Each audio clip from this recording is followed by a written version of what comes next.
The Agenda with Steve Paikin is made possible through generous philanthropic contributions from viewers like you. Thank you for supporting TVO's journalism. Tonight on the agenda, John Michael McGrath and I with our weekly onpoli podcast. Obviously, one of these issues, if we're going to start allowing beer sales in much wider locations, there's a concern that the beer store will simply lay off workers and close locations. Which the Premier does not want to see happen.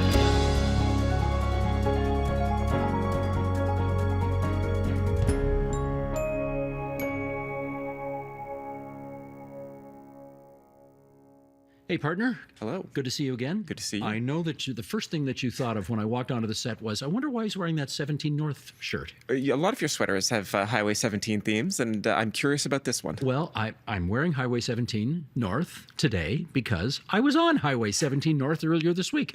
We did, what did we do? We did a couple of shoots for the Agenda up in Sault Ste. Marie and a couple of editions of TVO Today Live, which is the thing we do in front of a live audience out in the community. And yeah, we drove by. I think, actually, Sheldon, you got this? You want to put this picture up? I was driving on 17 North with Stacey Dunseith, who's from the Sioux, executive producer of this very program. And we saw this place, and look at this. I mean, does that not scream Highway 17 North, come on in here, buy a shirt? Yes, you need to stop there. Yeah, we did. So, of course, we did. We walked in there. They had lots of different ones, lots of colors, but I don't know. I thought this one looked suitably nonpartisan. So, Yes. 17 North, here we are. Yes, it's a lovely sweater, and I like the story. Thank you. And what highway are you wearing today? This is, I think it's Old Navy's finest. Get me out of here. All right, on to issue one. Criticism continues to pour in. Pun intended? Maybe. Regarding Premier Doug Ford's announcement last week to liberalize beer and wine sales in corner stores in Ontario. The government announced it would spend $225 million to end an agreement with the major brewers 1 year early in order to get beer and wine sales into more corner stores. Ford says that fulfills a major commitment he made in the last election campaign. Now, before we go through the criticisms of the announcement, let's get you the 411, and for that, we pass it to Mr. McGrath. So the Master Framework Agreement that was signed by Kathleen Wynne's government about a decade ago was always going to end next year. This set the framework for sales of beer and wine in grocery stores.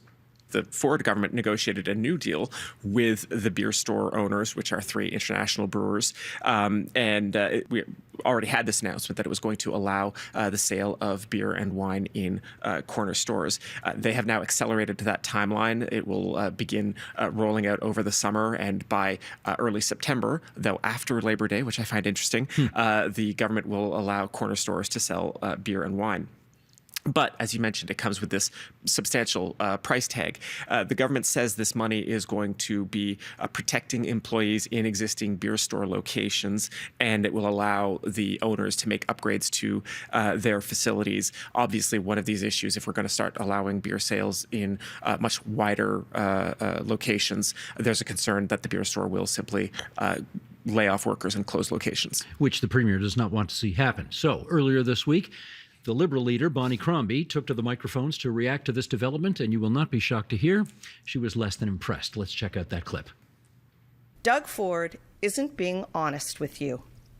In fact, his government is giving $1 billion, $1 billion of your money to big brewers, major grocery chains, and big box American stores just to get beer in the stores 1 year early. It's $1 billion booze boondoggle. $1 billion booze boondoggle. Yes. Good one. She does go on to say that she thinks that if you're going to spend $1 billion, it would make more sense not to do it on getting booze sold in corner stores a year early, but rather, do we have some things in healthcare we might want to spend it on? She thinks so. Do we have some things in education, maybe repairing some schools that are falling apart? She'd rather see that. She also, you heard, She used the figure $1 billion, not $225 million, which is the government's number. So what's the discrepancy here? They are including that direct payment to the beer store, which we already mentioned. Then they have some other costs that they say this agreement entails. There's a rebate for products sold by beer stores for LCBO fees, as well as a discount to grocery stores who will be buying all of this beer and wine from the LCBO. Those changes in prices cumulatively will come to, they estimate, the Liberal Party estimates, will come to about $750 million.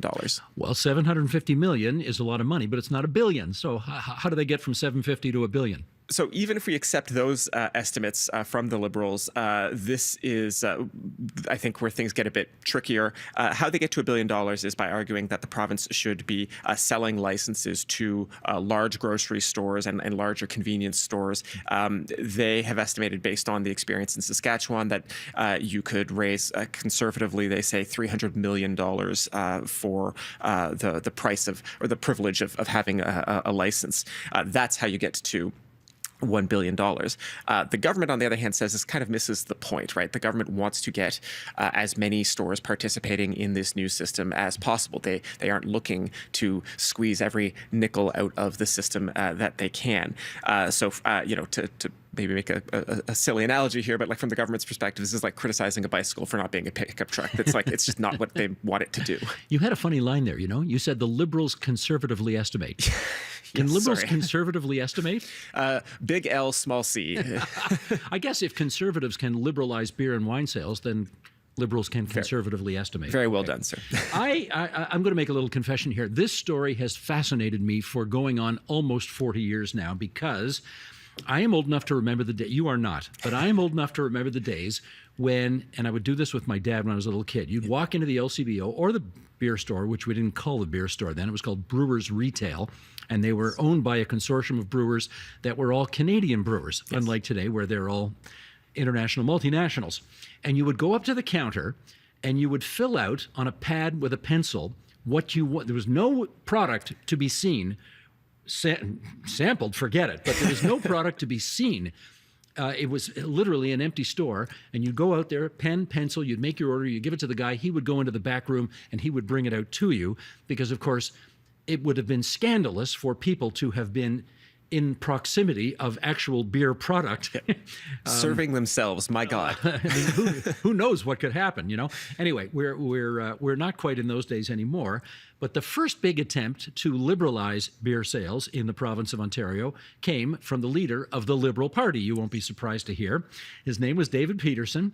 I remember during the 85 election campaign, he was doing a campaign event at a corner store on Keele Street near York University in northwest Toronto. And I don't know why I remember this, but the guy's name who owned the store was Martin Baranek. Martin Baranek's corner store. And Mr. Peterson walked in there. He made the announcement. He said, we don't need these brewers having a monopoly on sales. Let's get it open up. Let's have beer and wine in the corner stores. He then won that election, I think in no small measure because of the forward-thinkingness of that policy.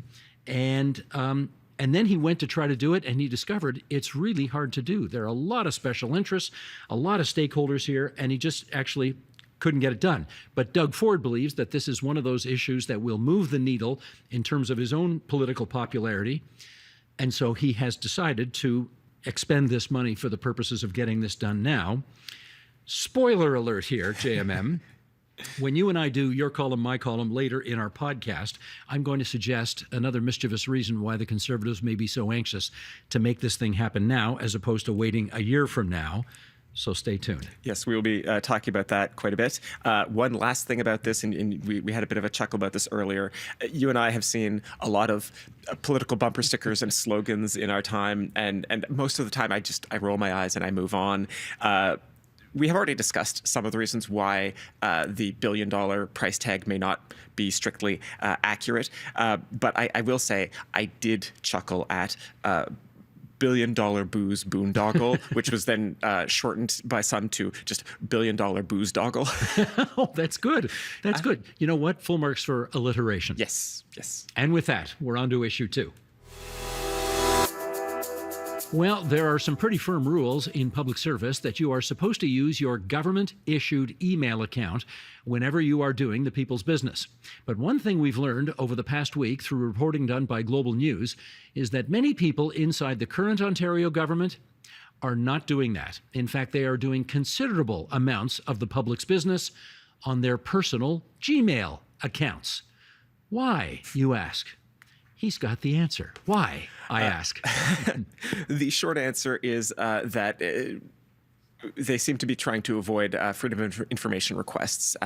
Any document that is created on a government-owned device or a government computer is at least theoretically subject to Ontario's Freedom of Information and Privacy Protection Act.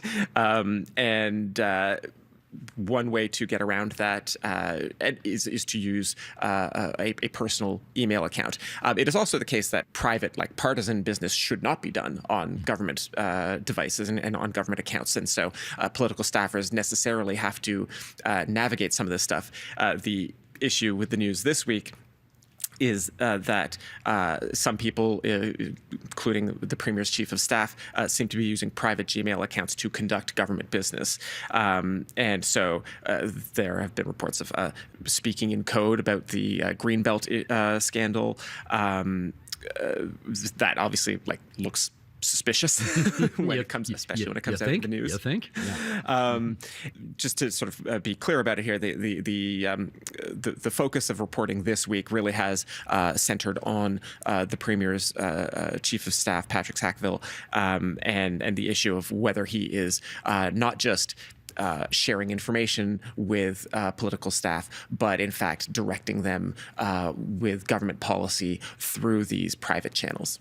The Premier and the Prime Minister and the Mayor of Toronto, incidentally, had a news conference Thursday morning, at which time the Premier was asked about this, and he basically said, I still have confidence in my Chief of Staff and he's not going anywhere. So this may be a story that a lot of people are interested in, but at the moment, it doesn't appear to be moving the yardsticks as far as the Premier of Ontario is concerned.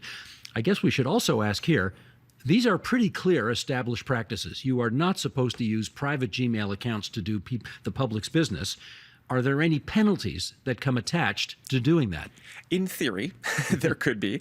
The Freedom of Information and Privacy Protection Act does contain a list of offenses that include things like misleading the Information and Privacy Commissioner. One of the allegations in this reporting from the New Democrats is that Sackville, in his testimony to the Commissioner, seems to have said things that are contradicted by the documentary evidence, let me put it that way. So misleading the commissioner is one potential offense. There are others that in theory might apply, but the law also says you can't start a prosecution without the permission of the Attorney General, who is, of course, Doug Downey, a Tory MPP. And it seems unlikely that the Conservative Attorney General of Ontario is going to give anybody permission to investigate the Conservative Premier of Ontario or the Conservative Premier of Ontario's Chief of Staff, et cetera, et cetera, et cetera. It seems unlikely. Yeah. The more realistic scenario at this point is that the consequences will be political and not legal. NDP leader Marit Stiles has already called for the Premier to dismiss his Chief of Staff over this. The Information and Privacy Commissioner, Patricia Kosame, has announced this week that she'll be releasing a report into the government's document handling practices, particularly regarding the Greenbelt scandal. This government has already been I would say very badly bruised by reports from other legislative officers like the Auditor General and the Integrity Commissioner. So this latest report could do even more damage. We shall see. And with that, we're on to issue 3. The rules at Queen's Park have been very explicit. MPPs who want to participate in debates must use one of Canada's 2 official languages, English or French. Despite the fact Indigenous people have been here for 10,000 years, it was actually against the rules for any Indigenous language to be used during proceedings at Queen's Park. When New Democrat MPP Saul Mamakwa brought that to the attention of the government House Leader Paul Calandra agreed that made no sense at all. So both men worked to change a century-and-a-half-long practice.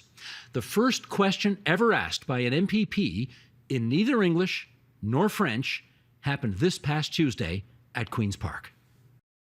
Tinikkenamwat and Times Nabamwat. Geginoaga Knaganis Tamek Umamas Wekamek. Kanamawak. Times Sniwat and Snabamwat Kadeanoa.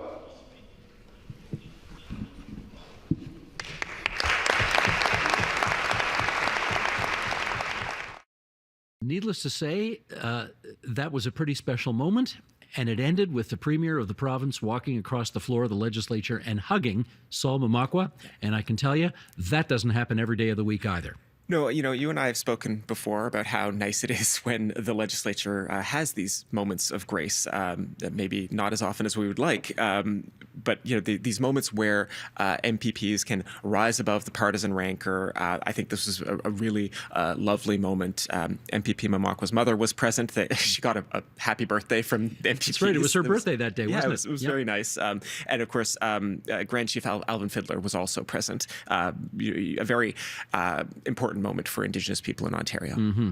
Now, there are obviously some logistical things that have to be figured out around all of this. Why don't you tell us some of those? Yeah, so the one of the hurdles to allowing this is that, Mamakwa's words have to be translated, and there's like people who work at the legislature to do that work. And so when this becomes an issue in the future for future Indigenous MPPs, we hope Saul Mamakwa will not be the last one, they will have to actually, as they win their election, as they win their seat, they will have to advise the legislature which language they want to use, and it'll be the legislature's responsibility to hire translators, for example. They will thereafter. That's how they will then be able to participate in debates. Mm-hmm.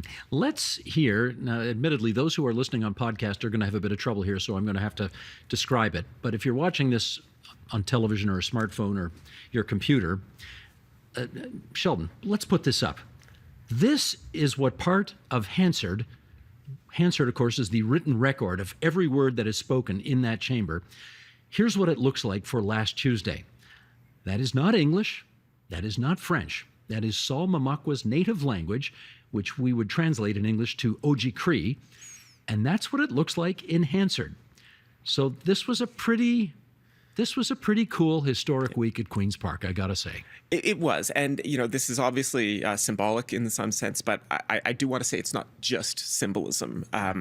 The written record at the legislature matters. When a court has to determine if a government is acting lawfully, one of the things that they look at is the record of legislative debates, right? A court has to try to determine legislative intent.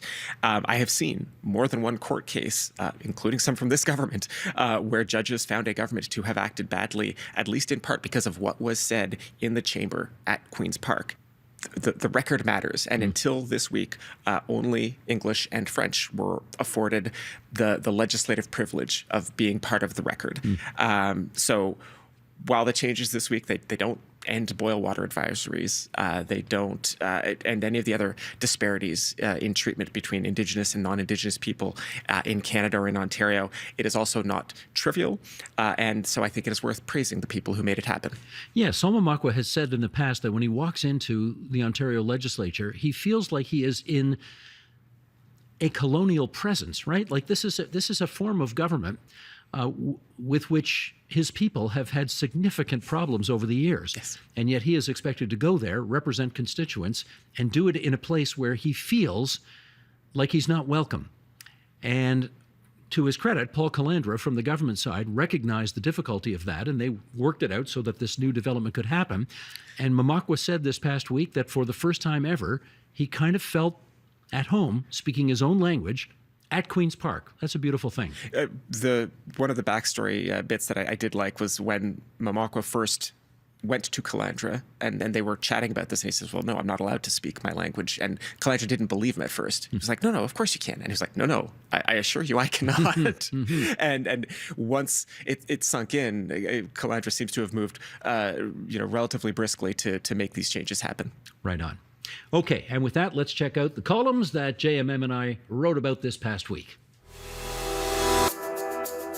Time now for our regular feature, Your Column, My Column, in which JMM and I talk about the columns we wrote for TVO.org over this past week. And this week we are going to throw tradition to the wind. And I'm going to start us off, assuming you're okay with that. I will cope. I will do some breathing exercises and I will let it go. Okay, appreciate it very much.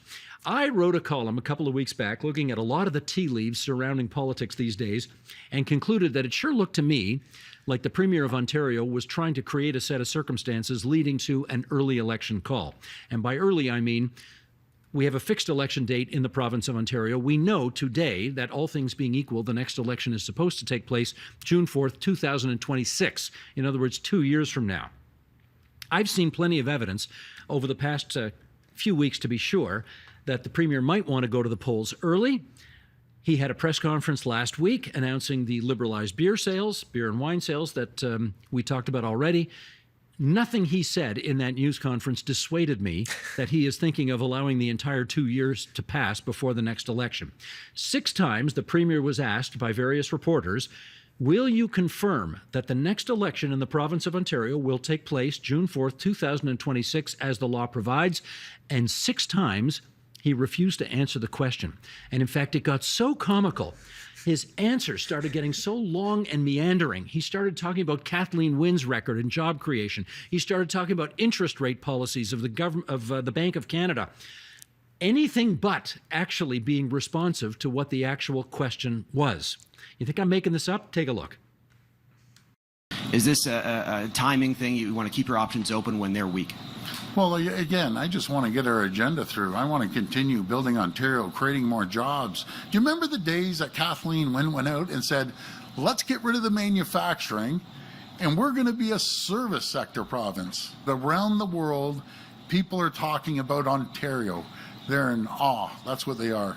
I hear it every single day from foreign leaders, from ambassadors, from consul generals. We increase revenues through growth, not through gouging people. They're finding a really tough time. And a message to the Bank of Canada, lower these damn interest rates finally, because we have a housing crisis. We're pushing the economy forward, and you're trying to kill the economy, meaning trying to kill people. So I look forward to you reducing the interest rates when the time comes in June here. That was kind of a cut down version of one answer of multiple answers that went on minute after minute after minute after minute. And of course, it's not a scrum, so you can't really cut the Premier off. As you can see, it got kind of ridiculous, and it has put a ton of jet fuel into the speculation that there is going to be an early election call perhaps next spring, which would be 3 years into the 4-year term. Why would the Premier want to do that? You ask? You didn't ask, but I'm going to presume you ask. Well, number one, he would very much prefer to run against Justin Trudeau being in Ottawa, as opposed to having Pierre Poilievre in Ottawa, which is a possibility given the way the polls look today. We know how much there is a demonstrated track record of Ontarians preferring to have one party in power in Ottawa, a different party in power at Queen's Park. So there's that. Number two, the RCMP is investigating the Greenbelt malfeasance, potential malfeasance by the government. It would certainly behoove the Tories to want to go to the polls before, I'm not saying they will be, but if possible charges are laid, you'd want to go to the people before any of that was out there. Better to go earlier than later. Correct.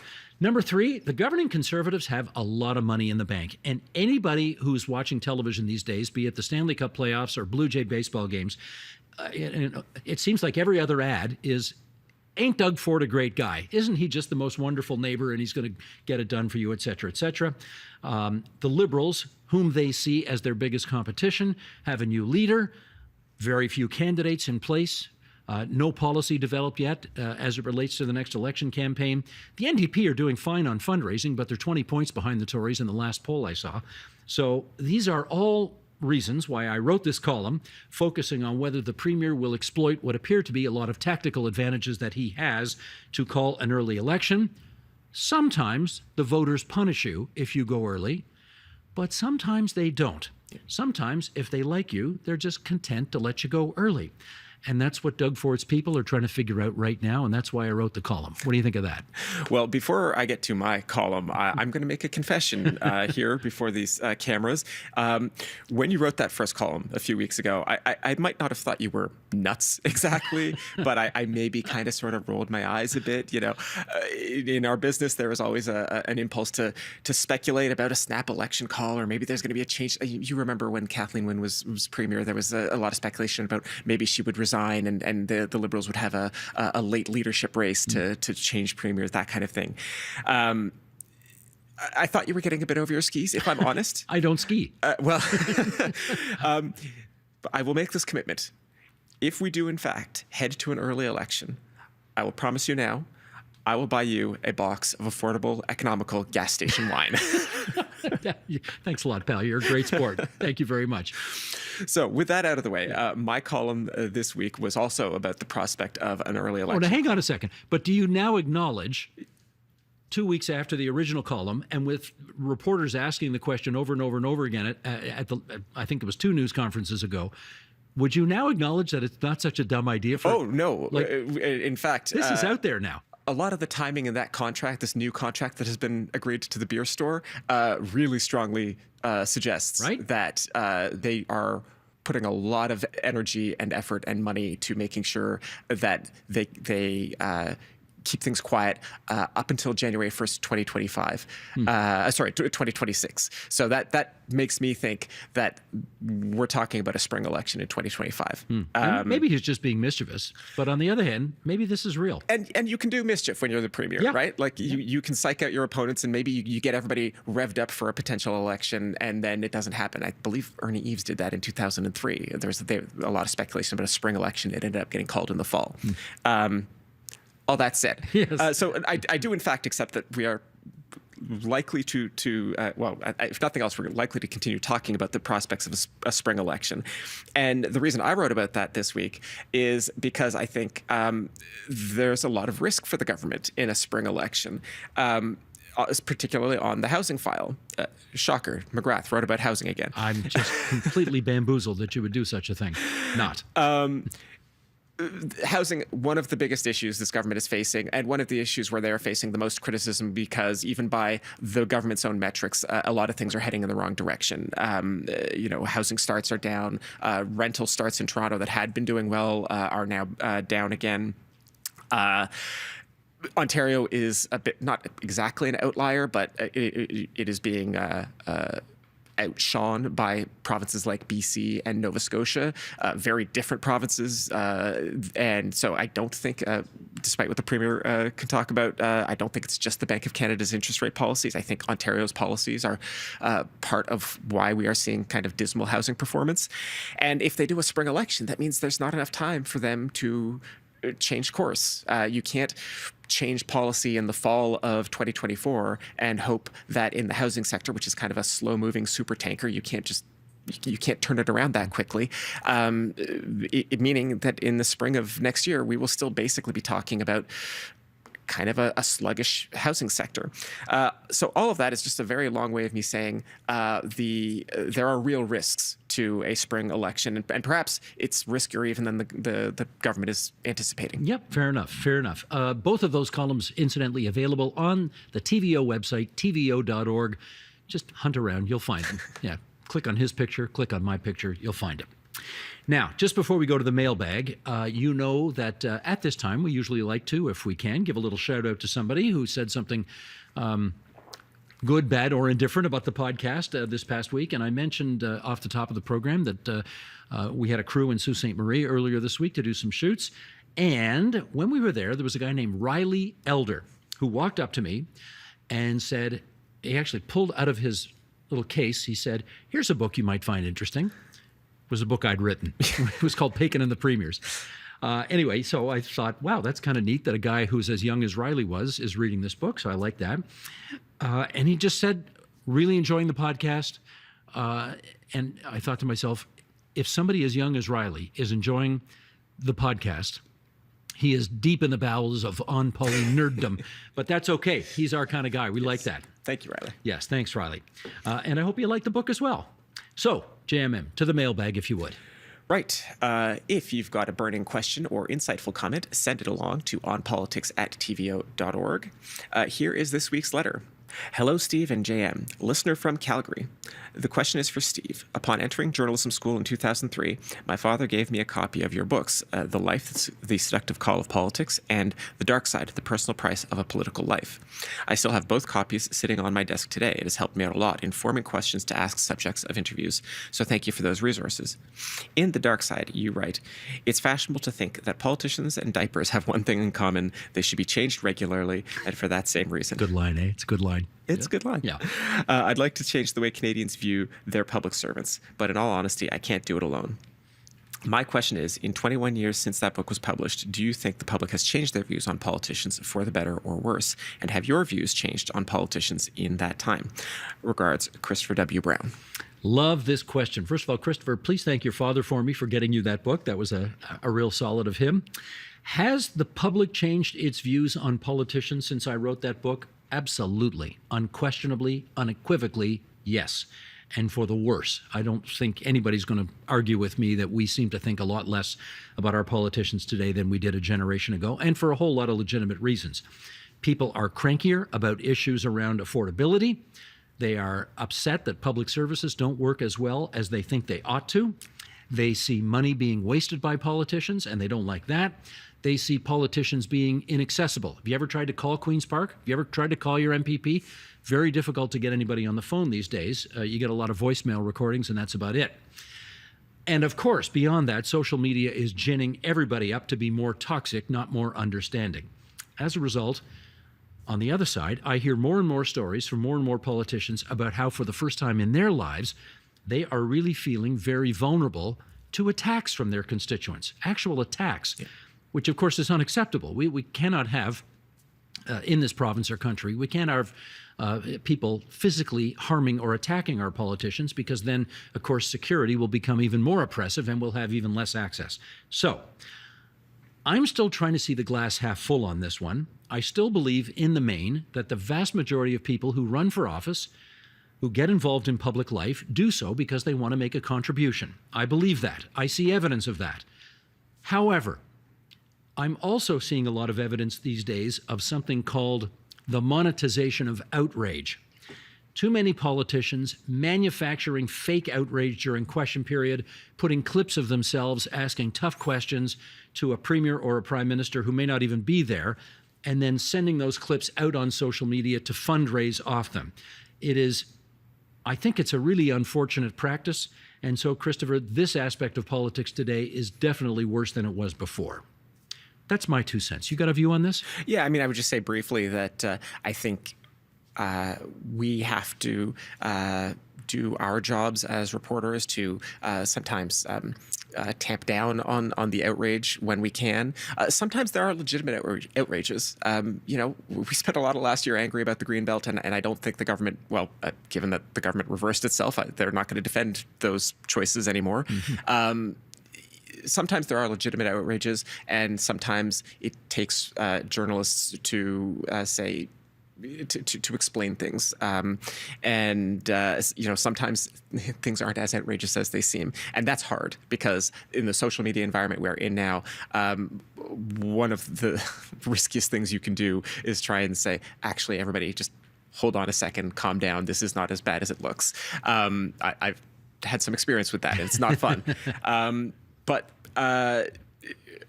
we keep trying to do it, and I hope that our audience can make a mental practice of it, of taking a breath before you give in to the anger on social media. I'll tell you, that's one of the reasons we went to Sault Ste. Marie last week. We did an episode of TVO Today Live, which again is this show that we do in the community in front of a live audience, Q&A with the audience. We flew a bunch of guests up to Sault Ste. Marie for this, and the question we debated was, can you be a good citizen and be angry at the same time? And the answer clearly is yes. Feigned anger, fake anger, no, not interested in that. Genuine, authentic anger that leads to constructive action that may result in a policy change that you want, absolutely. That is perfectly consistent with democracy. But a lot of the fake BS and crap we see on social media nowadays, I don't know how constructive or helpful that is. Thank you, Christopher, for the question. I got to say, that airs June 13th. Oh. June 13th, prime time, I guess. It's probably on at 9 o'clock at night or something like that. Anyway, as they used to say, consult your local listings for further details. Again, if you'd like to ask about content on the show, please email us at onpolitics@tvo.org. And that is the On Poly podcast for this Friday, May 31st, 2024. And until next Friday, everybody, bye-bye. Bye-bye.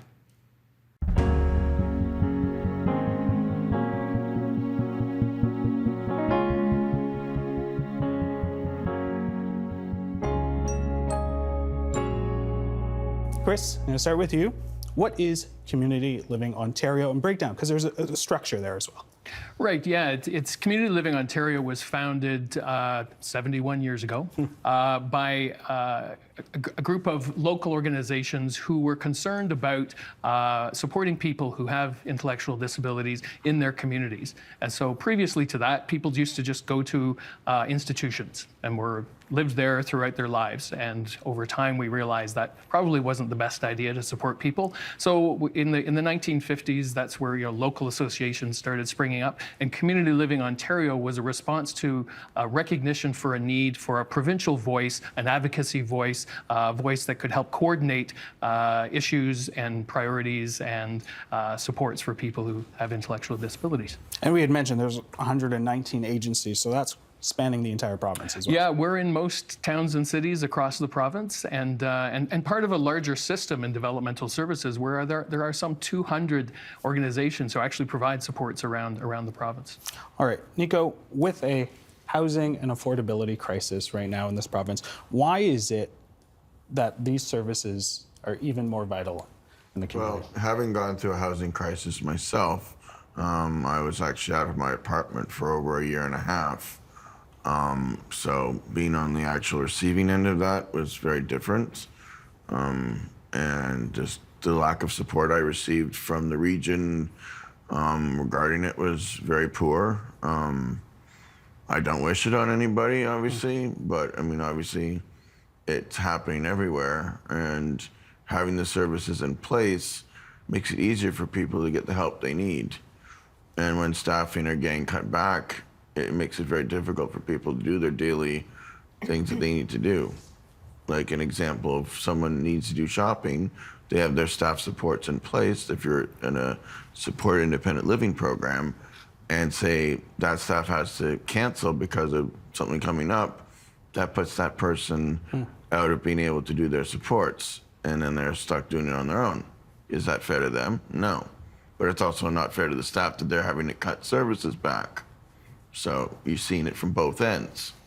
All right, I'm going to grab Monique. We're going to crunch the numbers shortly, but tell me what's at stake for people with intellectual disabilities if the organization doesn't get immediate financial relief?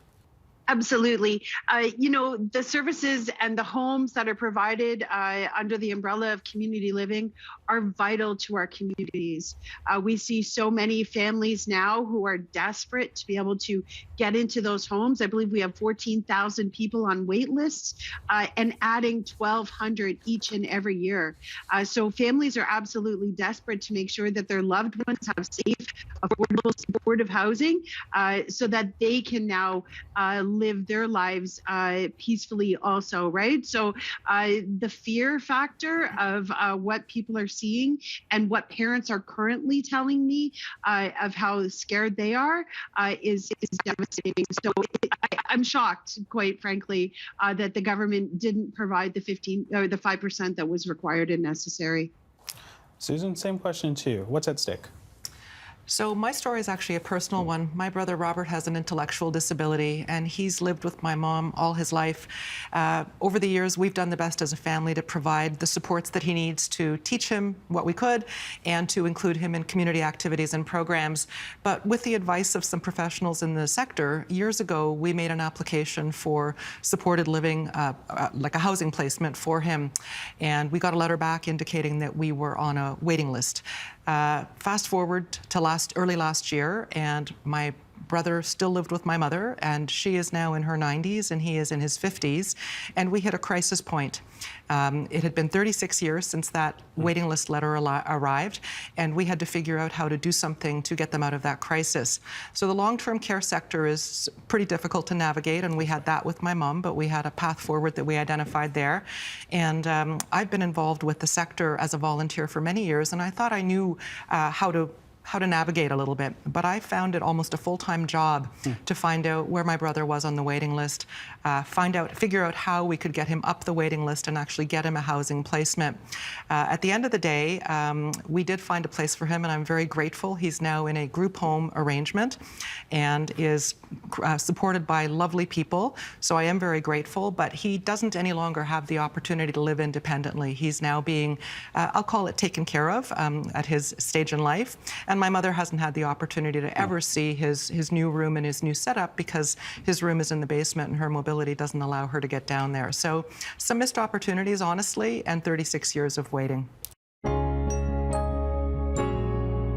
Let's do a little excerpt from the book, and then we shall chat. In the past few years, the world has had clear signals of what the new normal is going to look like. The shift to a new normal is a shift to war. In the past few years, we have seen the conflagration of old frictions escalate into open military conflict.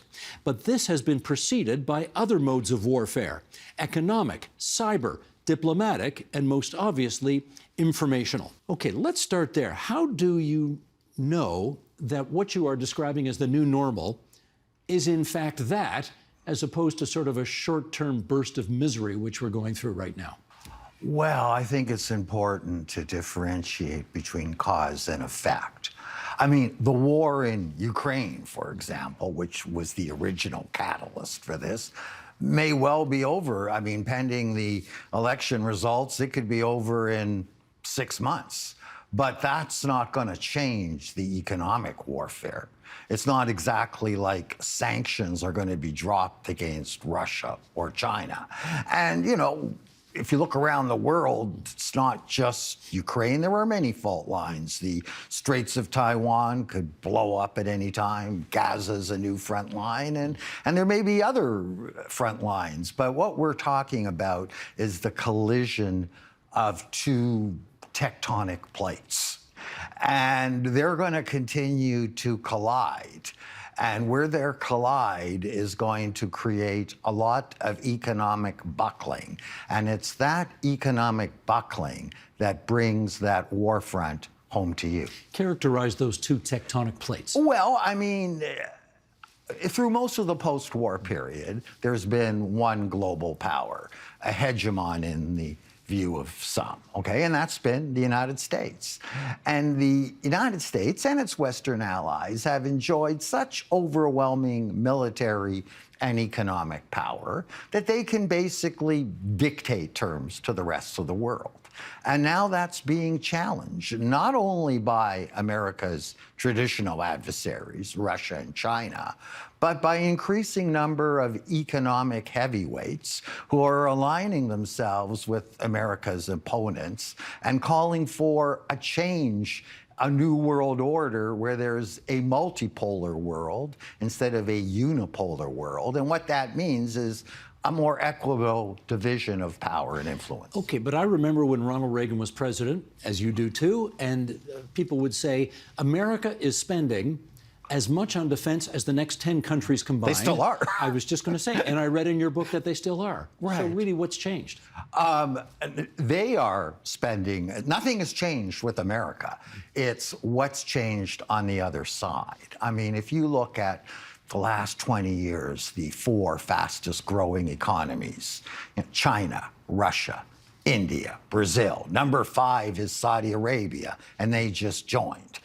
The US is a distant 12th. Okay. So now, at least in economic terms, the US is being challenged in a fashion that it has not been challenged for the last century.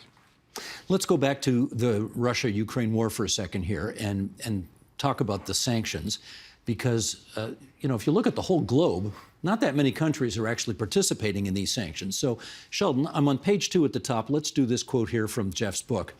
Today, you write, sanctions tend to be seen as a diplomat's Swiss Army knife, more of a peaceful tool than a weapon. Sanctions are announced as a means to bring wayward nations to their senses. Those who impose them can say, at least we didn't go to war. But history shows us that sanctions are war. They are every bit as lethal. Okay, follow up on that. How so? Well, they have been. I mean, the sanctions in World War I, over 750,000 Germans died of starvation, another 300,000 in the Ottoman Empire. However, today it's a little bit different. Russia does not stand alone.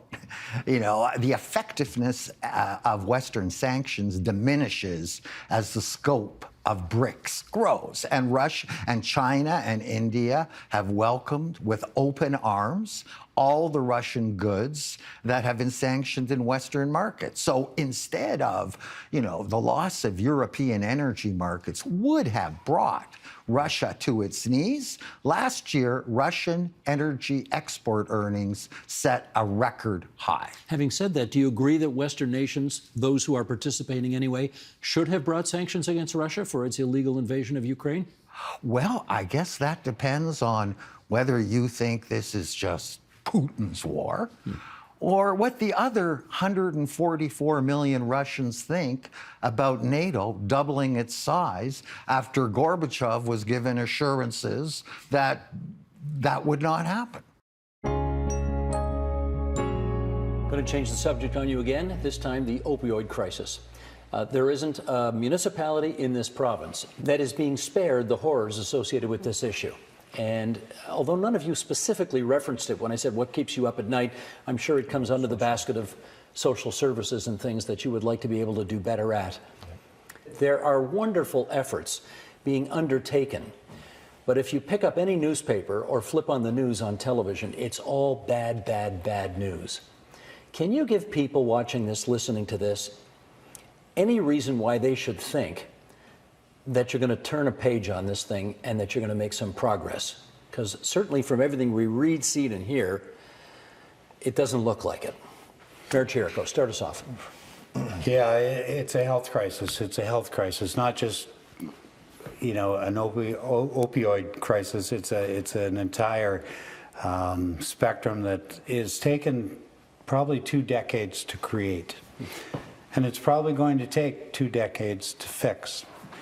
It's going to start with education of our younger generation to ensure that they have the proper tools, the investments in mental health providers, social service aides. It's going to take a lot of investment to be able to correct the problem that we created ourselves.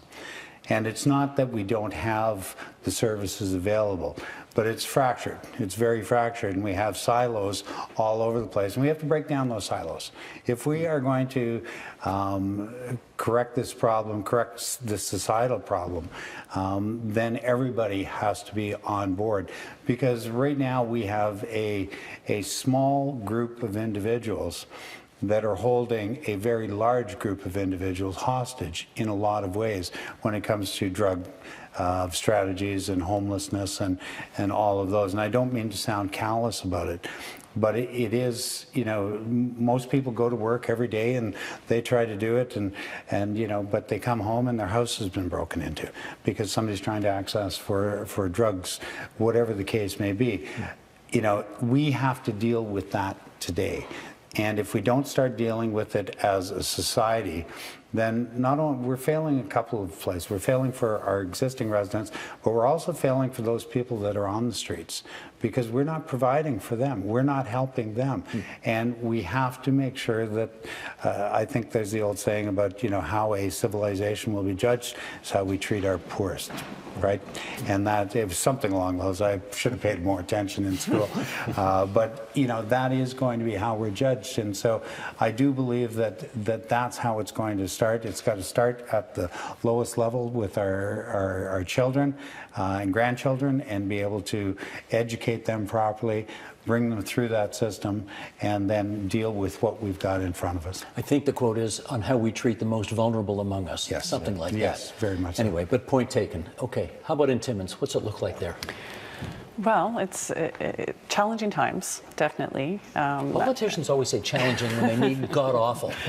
Can you just say god-awful? Some days it's pretty stark, Steve. Yeah. Some days it's definitely stark. I mean, among our 5 cities, well, the 4 and then the city of Thunder Bay, we chart among the top 10 in terms of opioid-related overdoses. I think that really, again, speaks to the inequities in healthcare in Northern Ontario. There are unique factors in Northern Ontario that need to be addressed. But I would say, you were asking, what would we tell people? And it's managing to put in place all the different parts of the systems that are required. And as Peter mentioned, at the moment it's fractured, and it's not only fractured within our communities, it's actually across the north. The services are spread out across the north, and because often decisions are made on population numbers. And so we have to be more strategic in the way that we're addressing issues in Northern Ontario. And if that means more investment, then that means more investment, if that's what it takes. But having to travel great distances to access treatment services, and we were referring to a recovery journey that can consist of almost 1,200 kilometers for someone in Timmins. That as they go through the journey and they're relocating from one municipality to another to access different services, we need to make sure that those are available within every one of our municipalities. I would say though that whereas Timmins had charted in just a few years ago as second highest in terms of opioid-related overdose fatalities in the province per capita, in recent years we were able to come down in those numbers, and I think that speaks to some of the initiatives that were put in place, services that were put in place. So there can be hope. It is a worsening issue. It's worsening everywhere, but there are examples of areas where we were able to get a handle on the issue, but we're always just focusing on Band-Aid, Band-Aid solutions. We're always focused on that incident response, when really what we need to be doing is investing upstream and really looking at prevention. But unfortunately, we're all in a position where we don't have the luxury of doing that because we're focused on crisis management. Sarah, to you first. What does it mean to be undocumented or to have precarious immigration status in this country? That's a good question, Steve, and I'm glad you're asking, because I think there's a lot of confusion about it in Canada. For our purposes, being undocumented would mean to me that you don't have permanent resident status, you're not a citizen, and you don't have some kind of temporary status allowing you to be in Canada. So perhaps you arrived on a valid visa and that expired. And perhaps precarious immigration status might mean that you have some kind of permit, or you're allowed to be in Canada for a particular period of time, for a particular reason, or you're waiting for an application to be processed. But that could change, so there's no security in your situation. Those watching or listening may have followed this debate in the United States, which gained a great deal of traction recently. People are so-called dreamers. They are the dreamers, named after the DREAM Act. Again, very similar in description. How are undocumented youth in Canada perhaps treated differently from the dreamers in the United States? Well, I think the easiest answer to that is we don't have a DREAM Act. We don't have a national dialogue about young people who were brought here as children and have no status. We have no specific legislative protections for young people. We don't have ways of thinking about them as valid members of society who are worthy of respect and security. So what that means is that because there's no DACA or DREAM Act, they're often locked out of really essential services that every other young person in Canada needs. So it creates a great deal of precarity and insecurity for them. Akil, I do want to ask you about your personal circumstances, but I know everybody watching or listening is going to want me to first ask, what do you do with the Raptors? A bunch of different things. I'm fortunate enough to be a sideline reporter for the in-game broadcast. I work sideline with NBA TV, with Raptors 905, as well as host the Raptors daily show and podcast, and a bunch of social media content. And I host Jurassic Park, and I work with the Toronto Maple Leafs hosting Maple Leaf Square, so that's kind of that part of my life. Okay, my follow-up question is, can we trade jobs? I don't know. I think you've got a nice gig here. These are important conversations. I do have a nice gig here, but I want your gig. Okay, for one day. That sounds like a ton of fun. You've got personal experience with this. Yes, I do. Where are you from originally?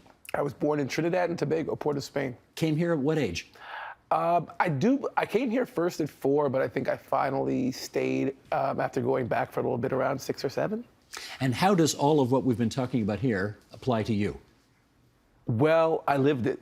It's my lived experience. My parents and my little sister, they emigrated to the United States, and then they sent me and my eldest sister to Toronto because they felt there would be a better opportunity for us. Our visas expired, and I ended up spending 20-odd years living in Toronto as an undocumented person without the ability to work or drive a car or attend post-secondary school, go see a doctor. So I've lived this experience and had to negotiate and find ways to hide and at the same time get my education and put myself in a position to have, the job that I love so much today. For 20 years you did that? Yes. Now, when you say you were undocumented, no passport, no birth certificate, what'd you have? So I had a passport that had expired, and that was about it. Came here on a visitor's visa, I believe. I've never actually seen the visitor's visa. I was separated from my parents. There was no communication. And so I had left the responsibility to all of the paperwork to other family members who weren't as actively pursuing my status.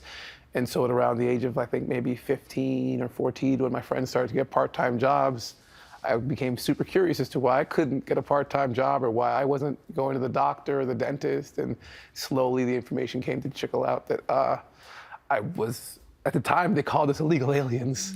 And that's what I found out. And thankful to the people over at FCJ, I was fortunate enough to have a best friend whose parents helped start that program, and they helped me a lot. Could you get a driver's license? I could not. So what did you do for 20 years if you couldn't work, couldn't go to post-secondary? What'd you do? I would love to be able to say everything that I did, but I think for a lot of people who are undocumented, you had to do things to survive, and you're put in a very vulnerable position. So you have to be very careful about what you share and what you tell. And even once you do get your papers, some of the things that you do have to, stay in the dark because there aren't a lot of protections, and you have to look out for yourself.